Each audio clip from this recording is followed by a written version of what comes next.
Nischala tattva. Jivan mukti means for one who is unwavering in his intention, for him, liberation cannot be denied. The only reason most of the humanity goes about their life, blundering through their life, not knowing which way to go, is because they keep shifting the direction of their life too often. They may not actually change the direction of their life, but in their mind and emotion, it keeps shifting and shifting and shifting and shifting.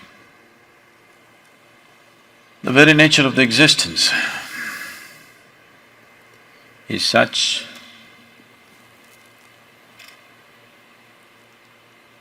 today it is also a scientific fact, but this is the experience of every yogi, that in this existence there is energy and there's consciousness. There is no such thing as physical matter. Physical matter, as you know it today, is just concentrated patterns of energy.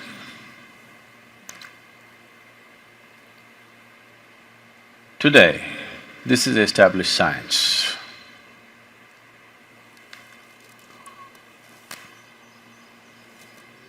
But more than 40,000 years ago, when Shiva spoke, he spoke clearly. His involvement was in absolute consciousness or in the energy, never in the physical matter, because he did not see it as real. And he spoke thus, very clearly, without any ambiguity about it. So these are the only two things one needs to deal with. Oh, why didn't you tell us? We wouldn't have done the Surya Namaskar today morning. You are not doing the Surya Namaskar to build muscle.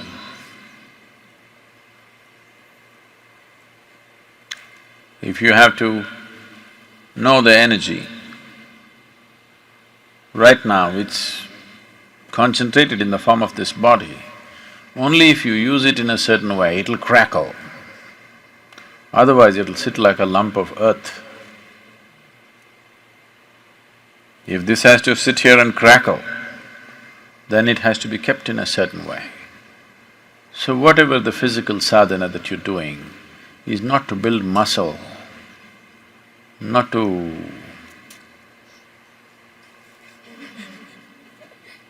that when you go home you can dominate the people at home. I'm telling the ladies, you could be stronger than them. 90 days of sadhana, you could be actually stronger than.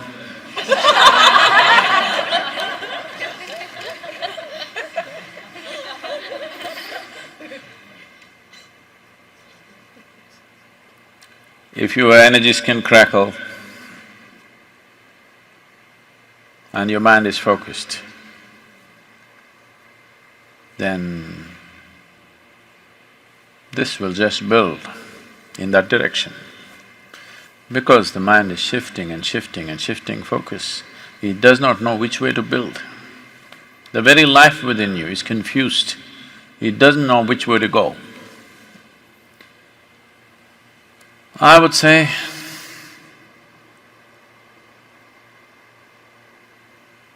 more than 95, actually I think it's 99, but so that I'm not wrong, at least 95% of the human energy is simply wasted because most human beings cannot hold anything in their focus for any substantial amount of time. Otherwise, each of them would be opening up a new window, a new door to something else. 7 billion people, if they had all had their minds and consciousness focused, everything, just everything have to yield. Nothing would be unexplored, just everything. If one keeps his mind, his energies and his consciousness organized in one direction for a certain period of time, he not only realizes the nature of this life, the past 84 creations that have happened, they're also here. Everything could be explored by human consciousness. Most of the things apart from the spiritual process that I did, I never went through any training. I simply went and did it like I know it. And it always worked. To say things that people believe you cannot do. You know, there was a time when I was always on 2 wheels. 4 wheels, I looked at it with great disdain. I would never get into a car. Even if somebody asked me to come in their car, I say, no, tell me where, I'll come on my motorcycle. Because getting into a 4-wheeled vehicle was considered, I will do it when I'm on 85. So, it was just beyond me, I could not get into a car. I said, I'm not going to get into a car. So once it happened that we were driving to a wildlife sanctuary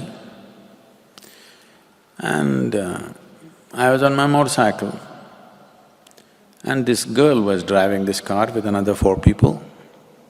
And none of those 4 people could drive and this girl got very sick and she got terrified because it's a wildlife sanctuary, she cannot drive. Then they don't know what to do. She says, I can't drive, I'm so too tired, I'm not feeling comfortable with all this forest, I cannot drive. Then I said, there was no other way, otherwise we have to wait and turn back. Then I said, okay, and I parked my motorcycle. I said, okay, I'll drive. I had never driven a car till that point. But right from my childhood, whether it's a bus or a car or whatever anybody is driving, I paid attention as to how it happens.